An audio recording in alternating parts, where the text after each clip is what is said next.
All right, here's my solution for an easy, cheap way to insulate a aluminum garage door. In my case, I have an aluminum door that has these recessed panels in it, and I wanted to insulate the whole thing. So essentially what I did was I measured the depth of the bottom, the depth of the top at its lowest point. Figured out which one was the largest. In my case, the top was 1 inch, the bottom was 3/4.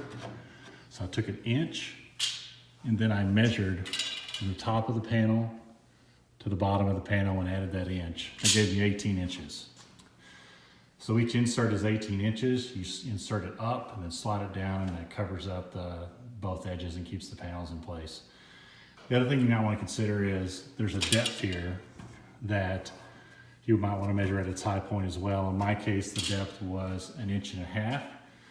So I used 3/4 inch insulated sheets. These are an R5 panel that I got at Lowe's. They're about 15 bucks a sheet.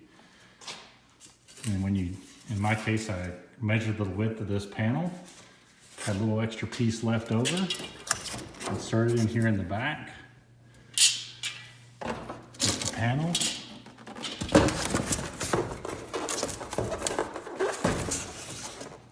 slide it up in, push it in, slide it down. That's it.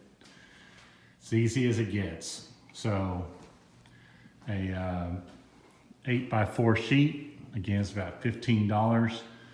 My double garage door was exactly 4 panels wide, and so it took me 4 sheets to do this one door. So basically take the 8x4 sheet. In my case, I cut it every 18 inches and cut them all down, inserted them, and here you go.